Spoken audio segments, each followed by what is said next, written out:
I am Veena Derashri. Today we are reading chapter 4 Landscape of the Soul. आत्मा का भूदृश्य नज़ारा. Hornbill पुस्तक का नाम है. Notice these expressions in the text. Infer their meaning from the context. Anecdote, illusionistic likeness, delicate realism, conceptual space, figurative painting. A wonderful old tale, एक अद्भुत पुरानी कहानी, is told about the painter Wu Daozi. Wu Daozi के बारे में, जो कि एक पेंटर है, who lived in the 8th century, जो 8वीं शताब्दी में रहता था, यानी उसका समय था 8वीं शताब्दी का. His last painting was a landscape. उसकी जो आखिरी पेंटिंग थी, चित्रकारी, वो था एक भूदृश्य का चित्र. कमीशन, और उसको ऐसा बनाने के लिए, पेंटिंग का कार्य करने के लिए, by the Tang emperor Xuanzong. Tang के सम्राट शासक जुआनजोंग ने कहा था to decorate a palace wall. महल की दीवार को सजाने के लिए उसको एक पेंटिंग बनाने के लिए कहा. The master had hidden his work. तो उस पेंटर ने क्या किया, उसने जो उसका कार्य किया पेंटिंग का, उसको क्या किया, हिडन, छिपा दिया. बिहाइंड ए स्क्रीन, एक पर्दे के पीछे. So only the emperor would see it, ताकि उसको केवल सम्राट ही देख सके. फॉर ए लॉन्ग वाइल, लंबे समय तक. द एम्परर एडमायर्ड, सम्राट ने, शासक ने उसकी पेंटिंग की प्रशंसा की. द वंडरफुल सीन, जो दृश्य थे उस पेंटिंग में वो बड़े ही वंडरफुल थे, अद्भुत. डिस्कवरिंग, जो दिखा रहे थे खोज की चित्र में, फॉरेस्ट, जंगल, हाई माउंटेन्स, ऊंचे ऊंचे पर्वत, वाटरफॉल्स, झरने, क्लाउड्स फ्लोटिंग, तैरते हुए बादल, इन एन इमेंस स्काई, एक विशाल आकाश में, मैन ऑन हिली पाथ्स, और पहाड़ी रास्तों पर, पाथ्स पर चढ़ते हुए जाते हुए आदमी, बर्ड्स इन फ्लाइट, और उड़ान भरते हुए पक्षी. Look sir, said the painter, painter ने कहा, देखिए श्रीमान, इन दिस केव, इस गुफा में, at the foot of the mountain, पहाड़ के फुट में, यानी पहाड़ की तलहटी में, पहाड़ के नीचे वाले भाग में, ड्वेल्स ए स्पिरिट, इस तलहटी में एक आत्मा निवास करती है, आत्मा रहती है. The painter clapped his hands, और पेंटर ने उसके हाथों से ताली बजाई, क्लैप किया. And the entrance to the cave open, और उस गुफा का जो प्रवेश द्वार था वो खुल गया, ताली बजाते, क्लैप करते. द इनसाइड इज स्प्लेंडिड, अब गुफा के अंदर बहुत ही शानदार. बियॉन्ड एनीथिंग, इतना अच्छा कि शब्दों से परे, बियॉन्ड यानी परे, कैन कन्वे, बताना, शब्दों में वर्णन करना असंभव हो, जैसे बहुत कठिन हो, इतना शानदार. Please let me show your majesty the way, श्रीमान, मेरे को आपको रास्ता दिखाने दो, यानी कि मैं आपको रास्ता दिखाता हूँ गुफा के अंदर का. The painter entered the cave, और पेंटर ने गुफा में प्रवेश किया. But the entrance closed behind him, लेकिन पेंटर के गुफा में प्रवेश करते ही जो एंट्रेंस था, प्रवेश द्वार था, वो बंद हो गया. And before the astonished emperor could move, और आश्चर्यचकित शासक हिल सकता और अटर ए वर्ड, या एक शब्द भी बोल पाता. द पेंटिंग हैड वेनिस्ड, जो पेंटिंग थी उसने बनाई थी वो भी गायब हो गई. फ्रॉम द वॉल, दीवार से. Not a trace of Wu Daozi, Wu डाउजी का कोई भी एक चिन्ह, अवशेष, निशानी, वॉज लेफ्ट, बची थी, यानी कुछ भी नहीं बचा. And the artist was never seen again, और उस पेंटर को, उस चित्रकार को फिर दोबारा कभी देखा नहीं गया. वू डाओजी को, इन दिस वर्ल्ड, इस दुनिया में, such stories played an important part in China's classical education. इस प्रकार की कहानियाँ चाइना के जो प्राचीन शिक्षा है, उत्कृष्ट शिक्षा है, क्लासिकल एजुकेशन है, उसका एक महत्वपूर्ण भाग होती थी। The books of Confucius and Zhuangzi, ये जो उनकी किताबें थी, आर फुल ऑफ देम, ऐसी ही कहानियों से फुल थी, भरी हुई थी। इस प्रकार की they help the master to guide his disciple in the right direction. ये जो कहानियाँ थी, ये उनके मालिक को गाइड करती थी, उनके शिष्यों को, guide his disciple in the right direction, सही दिशा में आगे बढ़ने के लिए। इन कहानियों से मास्टर जो है उनके शिष्यों को सही दिशा दिखाते थे। Beyond the anecdote they are deeply revealing of the spirit.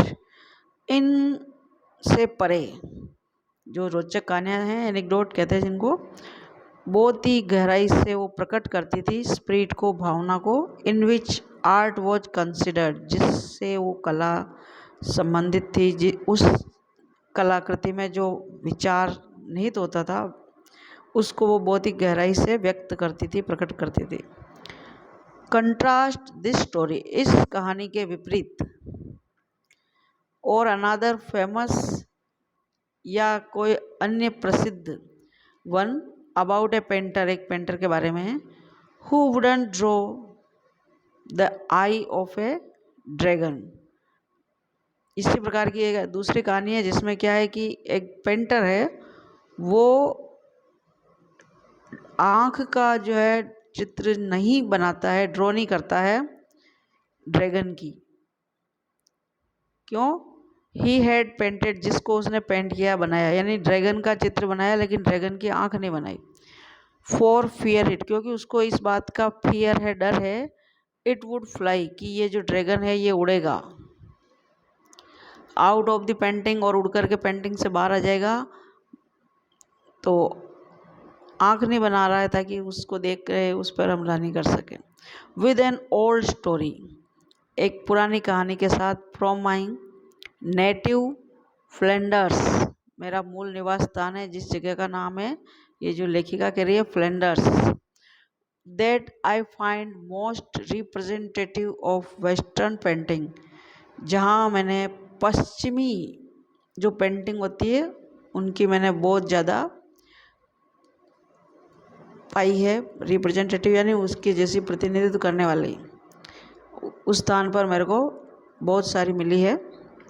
In 15th century, 15वीं शताब्दी में, Antwerp a master blacksmith called Quentin Matsys, एक मालिक है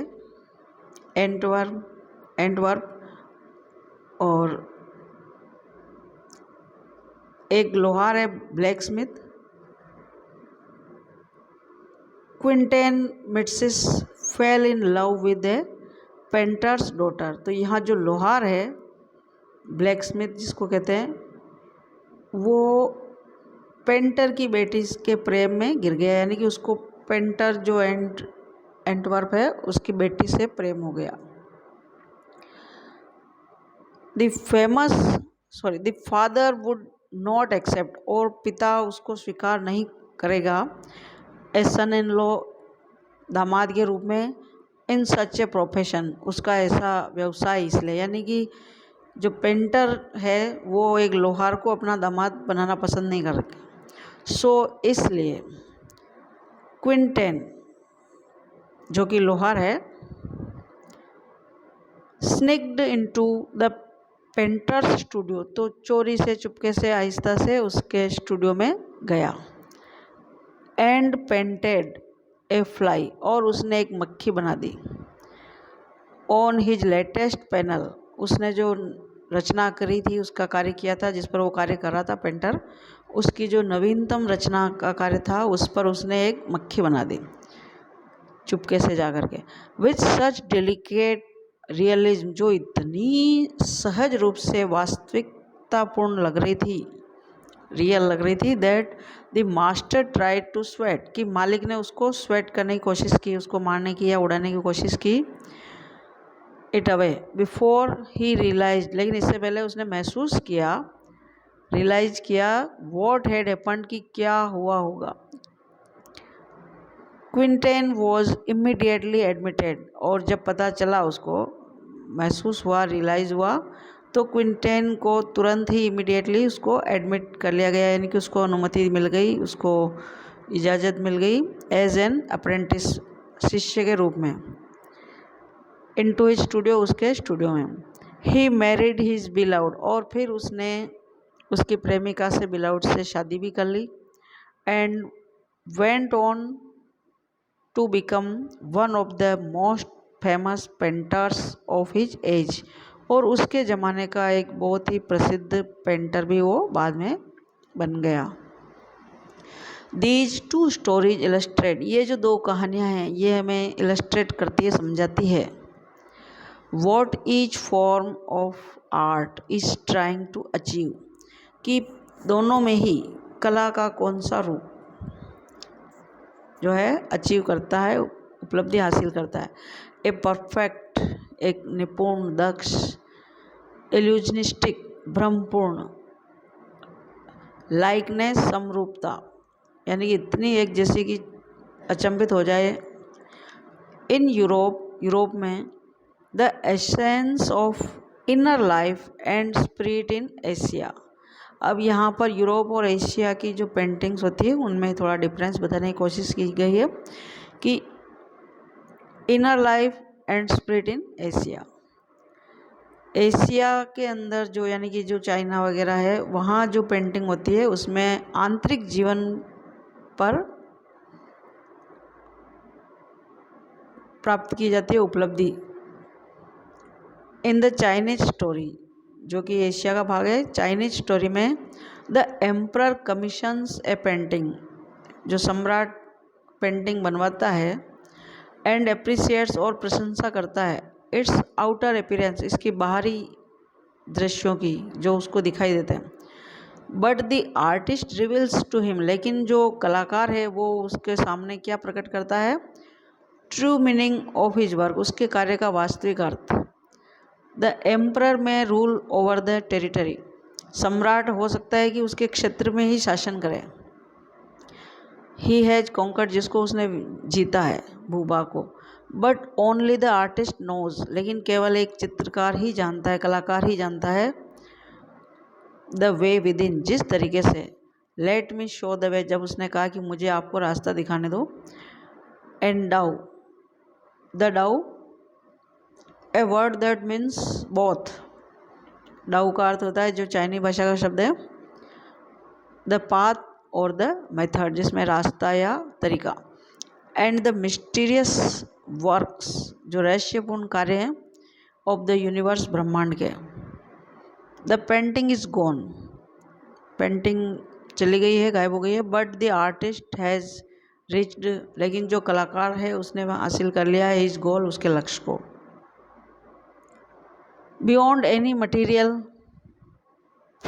अपीयरेंस, बिना किसी भौतिक सांसारिक प्रस्तुति के, दिखावे के, एक क्लासिकल चाइनीज लैंडस्केप, एक उत्कृष्ट क्वालिटी का जो चाइनीज लैंडस्केप होता है, भूदृश्य होता है, उसका नज़ारा होता है, चित्र होता है, is not meant to reproduce an actual view, उसका अर्थ ये नहीं होता है कि वो वास्तविक चीज़ को यूँ का यूँ रिप्रोड्यूस करें, पुनः प्रस्तुत करें।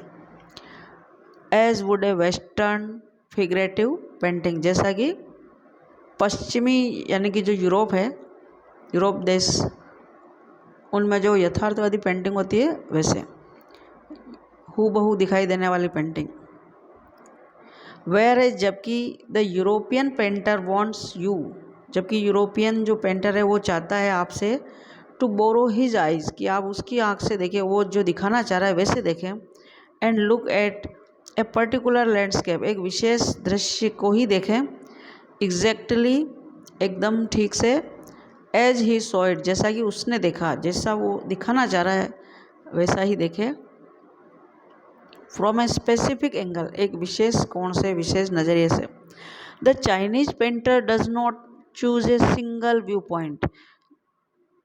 दूसरी तरफ जो चाइनीज पेंटर है वो एक भी व्यू पॉइंट, दृष्टिकोण चुनता नहीं है कि आप ऐसे देखें। His landscape is not a real one, उसका जो दृश्य है, नज़ारा है, वो वास्तविक जैसा हूबहू बिल्कुल नहीं होता है। And you can enter it, और आप इसमें एंटर कर सकते हो, प्रवेश कर सकते हो, फ्रॉम एनी पॉइंट, किसी भी दृष्टिकोण से। देन ट्रेवल इन इट, और तब आप इसमें आप इंजॉय कर सकते हो, यात्रा कर सकते हो। The artist creates a path for your eyes, यहाँ केवल जो कलाकार है, चित्रकार है, वो एक रास्ता बनाता है आपकी आंखों के लिए, जिस रास्ते से, जिधर से आप ट्रेवल करो। And up and down, and then back again, ऊपर नीचे, तब वापस आ जाओ। इन ए लेजरली मोमेंट, आराम से हलचल करते हुए, गति करते हुए आँखों की। This is even more true, ये यहाँ तक कि ज़्यादा सही है, in the case of the horizontal scroll. जो ये चाइनीज पेंटिंग होती है उसमें क्या होता है, लपेटते हुए, आड़ी जो हॉरिजॉन्टल होती है उसको, चित्र को देखा जाता है, लपेटते जाते हैं, खोलते जाते हैं, गोल गोल करते हुए। In which the action of slowly opening, धीरे धीरे खोलते हुए, देखते हुए, राउंड राउंड करते हुए। One section of the painting, painting का एक भाग। देन रोलिंग, तब उसको रोल रोल करते हुए। इट अप टू मूव, ऊपर की ओर मूव करते हुए, घुमाते हुए। ऑन टू द अदर, दूसरी तरफ, यानी ऊपर से नीचे की तरफ। Adds a dimension of time, और इसमें समय के साथ साथ, which is unknown in any other form of painting, जो कि दूसरे किसी भी प्रकार की पेंटिंग में ऐसा अननोन होता है, यानी कि वे लोग इस बात को जानते ही नहीं कि ऐसा क्या दिखाना चाह रहे हैं।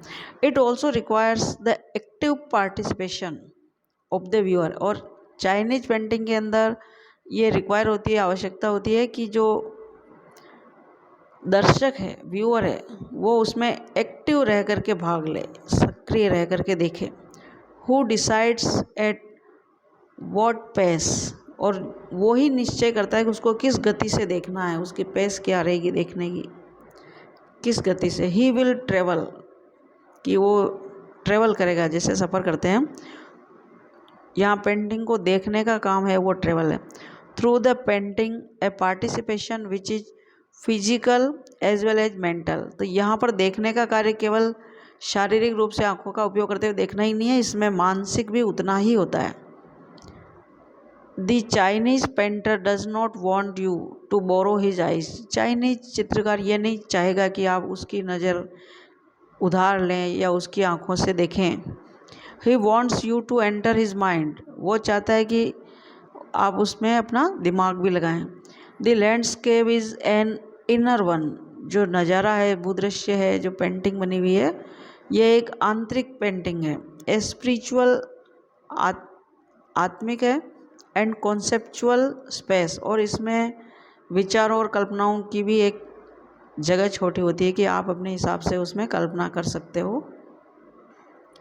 This concept is expressed as shanshui, और इस प्रकार की जो पेंटिंग होती है जिसमें इस प्रकार बनाई जाती है कि आप अपने एंगल से देखो, इसको कहते हैं शेंसुई चाइनीज में। लिटरली जिसका अर्थ होता है, एक अक्षर से अगर इसका एक एक शब्द का अर्थ निकाले तो माउंटेन इन वाटर,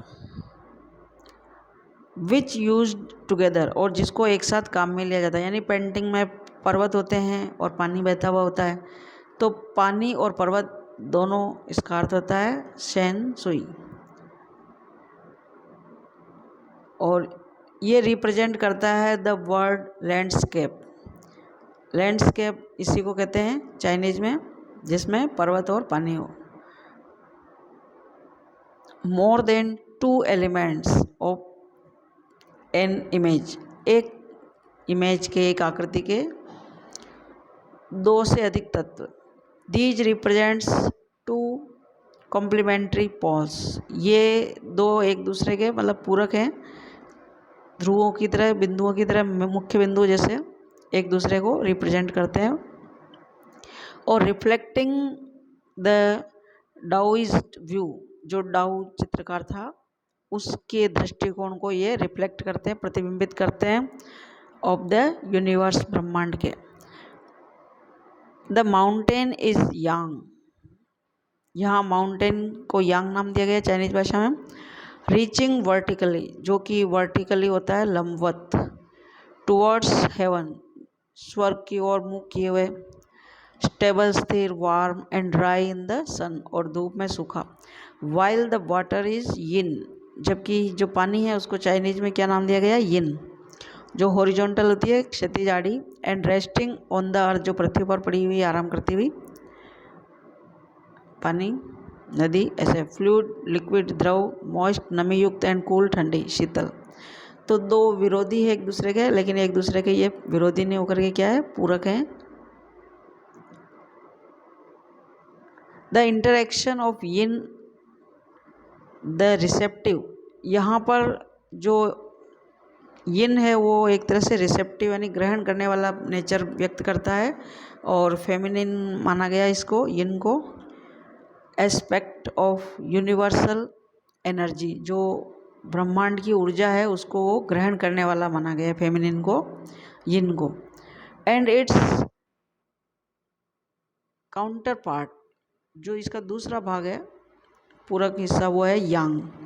वो एक्टिव एंड मैस्कुलिन, उसको सक्रिय और पुल्लिंग माना गया है, यानी कि पर्वत को पुल्लिंग माना गया है, नदी को स्त्रीलिंग माना गया है। Is of course a fundamental notion, जो मूलभूत इसका विचार है, of डाउइज्म।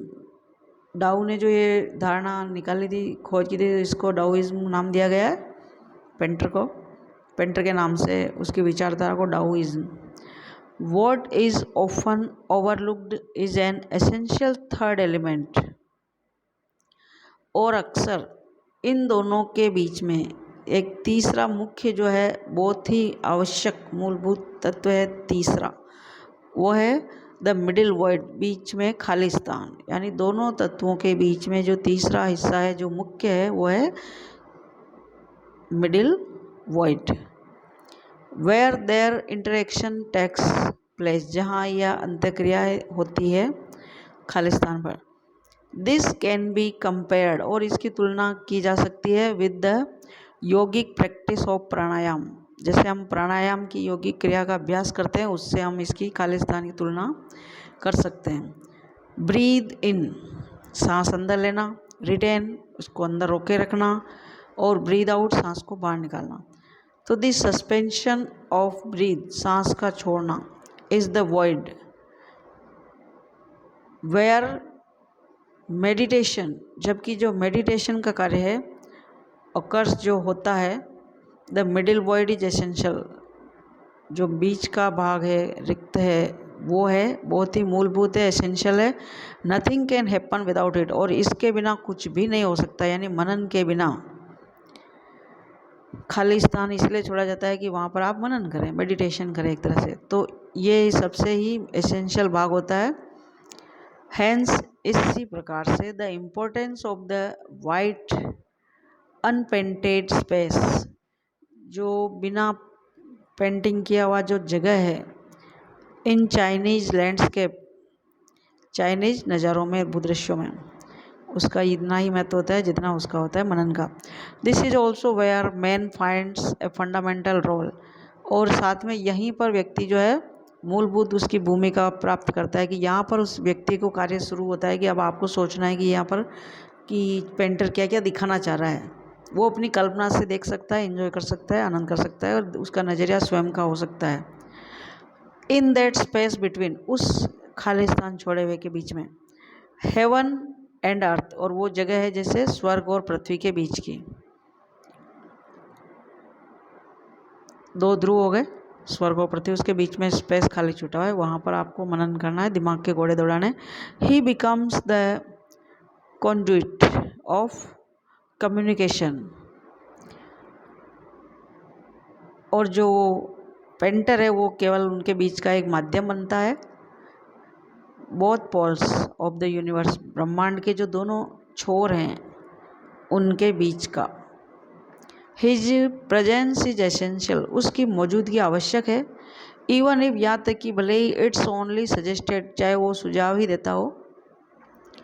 Far from being lost और ऑप्रेस्ड, चाहे वो खो ही जाए ब्रह्मांड में कहीं, या उसको कुचला जाए, दलन किया जाए उसको, बाय द लॉफ्टी, श्रेष्ठता से, lofty peaks. He is in Francois Cheng's wonderful expression the eye of the landscape, यानी यहाँ पर जो व्यक्ति है नज़ारे को देखने वाला, वो उस लैंडस्केप की एक तरह से आँख है, आँख का रोल कर रहा है।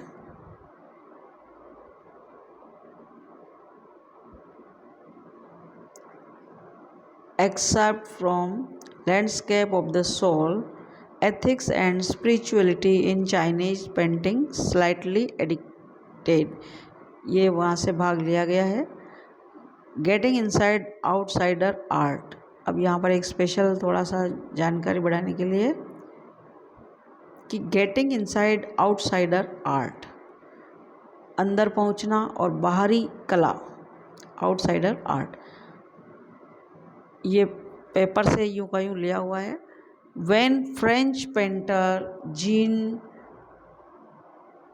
डबफेट muted the concept of art brut in the 1940s, the art of the untrained visionary was of minority interest, यानी सबसे पहले जब 1940 में इस ब्रूट कला का जो मुद्दा उठाया था पेंटर ने, फ्रेंच पेंटर ने, जीन डबफेट नाम वाले ने, तो इस पर जो है लोगों ने कितना ध्यान दिया था, माइनॉरिटी, बहुत कम लोगों ने इस पर इंटरेस्ट, रुचि ली थी ब्रूट आर्ट पर। फ्रॉम इट्स ऑलमोस्ट वेल्ड, क्योंकि लगभग ज़्यादातर ये वेल थी, छिपी हुई थी। बिगिनिंग, शुरुआत में, आउटसाइडर आर्ट, जो बाहरी कला है, हैज़ ग्रेजुअली बिकम, धीरे धीरे बन रही थी, the fastest growing area of interest, यानी कि लोगों की रुचि आउटसाइडर आर्ट में ज़्यादा थी, ब्रूट आर्ट में नहीं थी।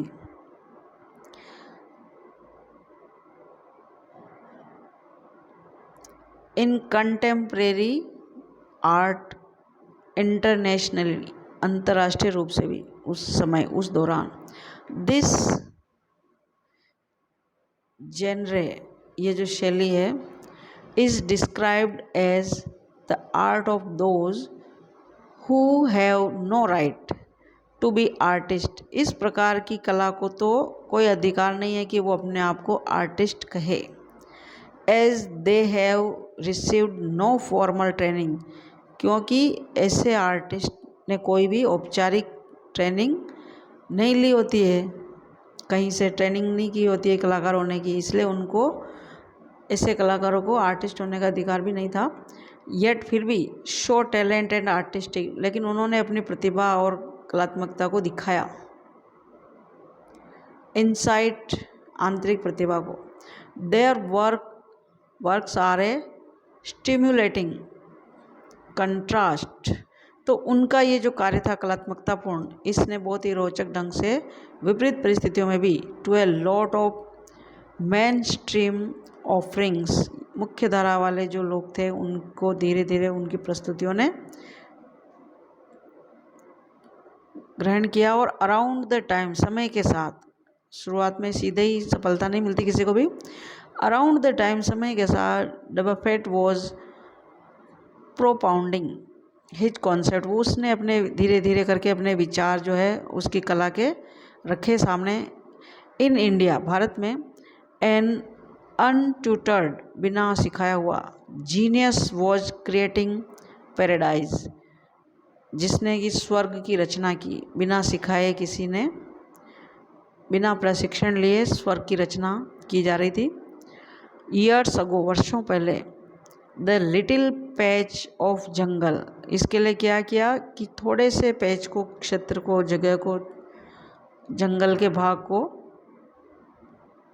दैट ही बिगेन, उसने शुरुआत की, क्लियरिंग टू मेक हिमसेल्फ, उसने उस जंगल को क्लियर किया, साफ किया, ताकि वो बना सके, साबित कर सके हिमसेल्फ, स्वयं, खुद, ए गार्डन स्कल्प्टेड विथ स्टोन, पत्थरों से बनाया हुआ बगीचा, एंड रिसाइकल्ड मटेरियल, और उसमें उसने जो मटेरियल काम में लिया वो रिसाइकल यानी पुनः काम में आने वाली बेकार जो भी चीज़ें होती है उन चीज़ों को काम में लेते हुए वापस, रिसाइकल, पुनः चक्रण,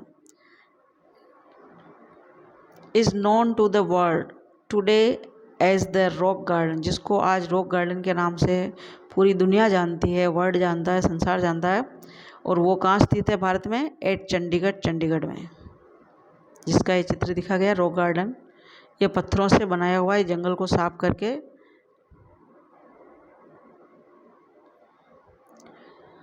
इट्स 80-year-old क्रिएटर, इसको बनाने वाला जो रचनाकार है, director Nekchand, is now held, अब उसकी प्रशंसा की जाती है, एज इंडियाज़ बिगेस्ट कंट्रीब्यूटर, भारत का सबसे अधिक योगदान देने वाला, टू आउटसाइडर आर्ट, इस कला को, जिसको कहते हैं outsider art.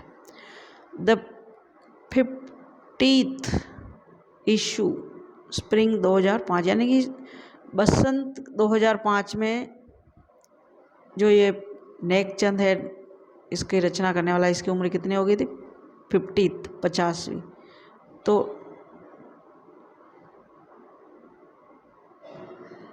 Of row vision, जिसने ये दृष्टिकोण रखा रो विजन का, यानी कि इधर उधर से जो भी सामान मिले, पत्थर, सामान, उन चीज़ों को पुनः काम में लेते हुए उससे कलाकृतियाँ बनाना।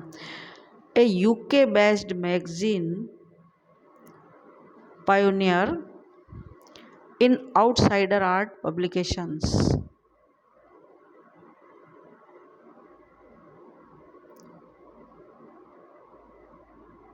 आउटसाइडर आर्ट पब्लिकेशन छपी थी। फीचर्स नेकचंद, जिसमें नेकचंद के विशेषताएं बताई गई है, and his rock garden sculpture, और उसके द्वारा जो बनाया गया है रॉक गार्डन, उसकी स्थापत्य कला की, जो स्थापत्य कला की श्रेणी में आ जाता है, कलाकृति, स्कल्पचर, पत्थरों की खुदाई करके।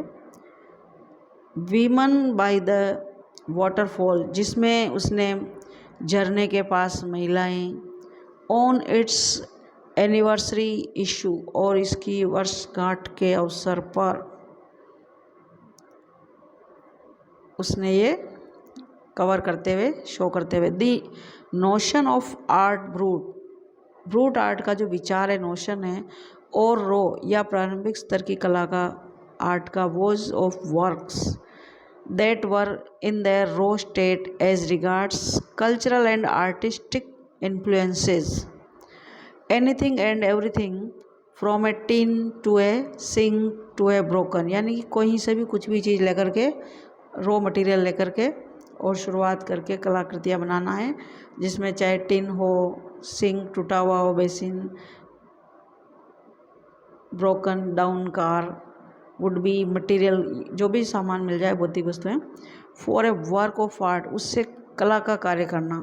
Something Nek Chand has taken to designing, और कुछ ऐसा किया उसने कि लोग चकित हो जाए, भ्रमित हो जाए। हाइट्स, इतना ऊंचाई तक उसने अपने आप को इस कार्य से पहुंचा दिया। रिकॉग्नाइजिंग हिज आर्ट, अब उसकी कला की जो पहचान, एज एन आउटस्टैंडिंग टेस्टिमनी, ये उसका असाधारण प्रमाण है अपने आप में, of the difference a single man can make, जिससे ये साबित होता है कि एक अकेला व्यक्ति भी बना सकता है, व्हेन ही लिव्स, जब वो रहता है, हिज ड्रीम, उसके स्वप्न में, यानी कि अगर एक व्यक्ति भी अपने ख्याल को साबित सच करने की करे तो वो कर सकता है। The Swiss commission for UNESCO will be honouring him by way of European exposition of his work. The 5-month interactive show Realm of Nature beginning October will be held at leading museums in Switzerland, Belgium, France, and Italy. The biggest reward is walking through the garden and seeing people enjoy my creation. Nek Chand says, Nek Chand ने ये अपनी टिप्पणी यूं कही थी UNESCO में। बृंदा सूरी लेखिका है। हिंदुस्तान टाइम्स 28 अगस्त 2005 को ये पेपर की कटिंग है।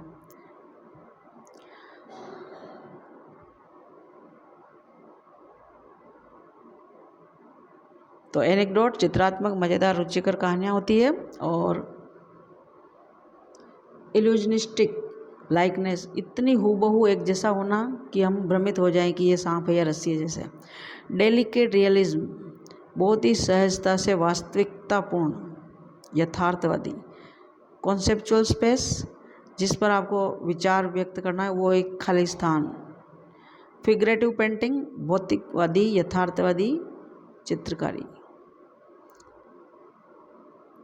अब anecdote from the text the meaning of anecdote can be inferred as a short account of a particular incident or event, especially of an interesting or exciting nature.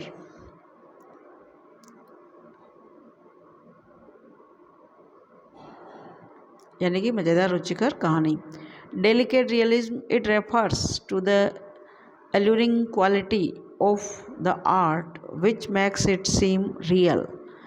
It is an interest in or concern for the actual or real as opposed to abstract. यानी कि भावनाओं के विपरीत ये वास्तविकता को हूबहू को ज़्यादा इसमें महत्व दिया जाता है। Illusionistic likeness it refers to an adjective of the technique of using pictorial methods in order to deceive the eye. The reference is to an illusion created by the semblance of something. Figurative painting. A figurative painting refers to the metaphoric representation of a piece of art through the eyes of the creator's imagination. Conceptual space it refers to relation with the abstract than the factual representation. तथ्यों के बजाय ये भावनाओं को ज़्यादा महत्व दिया जाता है। This is the incalculable dimension of the understanding of concepts.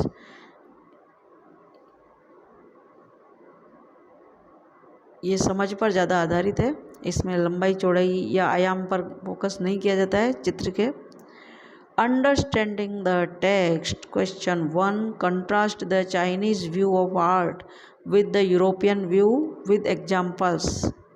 Second है explain the concept of shanshui. Shanshui के कॉन्सेप्ट को व्याख्या करें, स्पष्ट करें। Number 1 the Chinese paintings are based on imaginative inner or spiritual approach, whereas the European paintings reproduce an actual view of an external or real object. The paintings of Wu Daozi and matter painters of Europe illustrate the difference.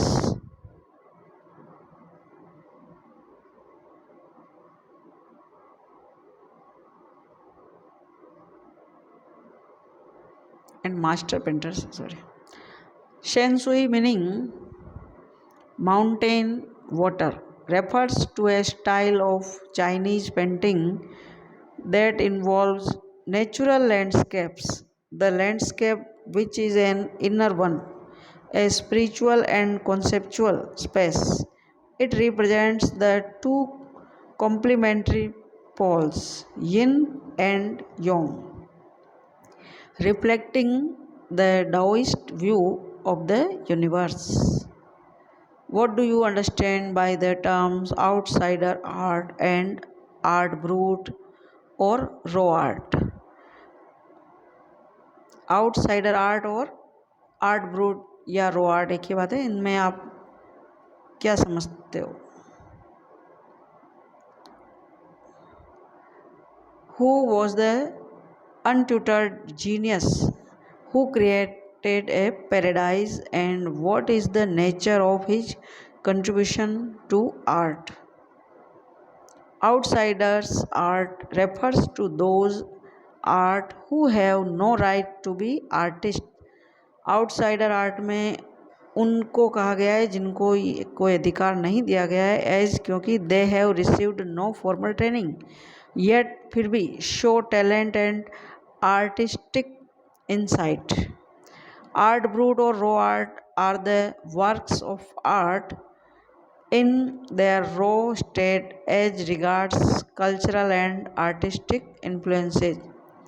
कि सांस्कृतिक और कलात्मकता को इन भौतिक वस्तुओं को काम में लेते हुए व्यक्त करने की जो कला है वो है रॉ आर्ट या brut art. The untutored genius who created paradise was Nek Chand. ये नेकचंद के लिए आया है. An 80-year-old creator director who made the world famous rock garden at Chandigarh. His was an outsider art in which he sculpted with stone and recycled materials. He used anything and everything from a tin to a sink to a broken down car. यानी कोई टूटी फूटी बेकार car है या टूटी हुई sink है बर्तन धोने की, या कोई टीन का धातु का डिब्बा वगैरह है, इन किसी भी वस्तुओं को काम में लेते हुए to form an artistic piece, एक कलाकृति को बनाना. One of his famous creations are, और एक उसकी जो कलाकृति है बहुत ही प्रसिद्ध है वो है विमेंस बाय द वाटरफॉल, झरने के पास महिलाएं. Talking about the text, chapter के बारे में चर्चा. Discuss the following statements in groups of 4. The emperor may rule over the territory he has conquered, but only the artist knows the way within. This sentence explains the fact that even though an emperor might rule an entire kingdom and have power over his conquered territory, only an artist would be able to go beyond any material appearance. He knows both the path and the method of the mysterious work of the universe. True meaning of his work can be seen only by means known to him, irrespective of how powerful an emperor is. The landscape is an inner one, a spiritual and conceptual space. The landscape is an inner one, ये एक आंतरिक सोच विचार का बिंदु है जिसमें आपको स्पिरिचुअल और कॉन्सेप्चुअल विचारधाराओं जो आत्मिक के लिए जगह रखी जाती है, जिस पर आप अपनी आत्मा के अनुसार अपनी भावनाओं और विचारों को पनपने का मौका दे सकते हो. दिस फ्रेज एक्सप्लेन्स, ये जो फ्रेज है शब्द समूह, the Chinese art from where a Chinese painter wants you to enter his mind rather than borrow his eyes. This is a physical as well as mental participation. It is a landscape created by the artist to travel up and down and back again, वापस पुनः उसी स्थान पर, through the viewer's eyes. The landscape is not real and can be reached from any point. Real की spelling थोड़ा गड़बड़ है.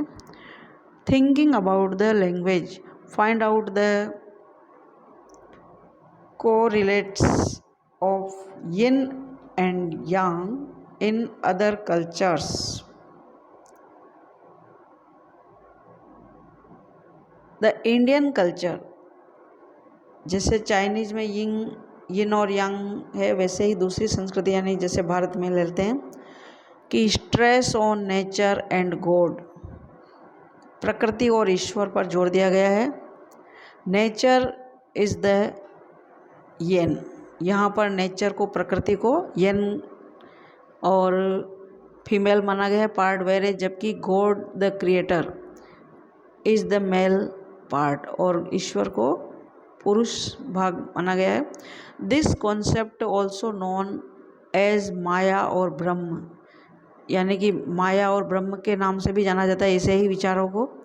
The combination of two creates, इन दोनों का जो कॉम्बिनेशन है, योगदान, ये क्रिएट करता है द होल वर्ल्ड, पूरी दुनिया की रचना करता है। इसी से कहते हैं ना, ये संसार जो है माया और ब्रह्म को मिला करके ही बना है।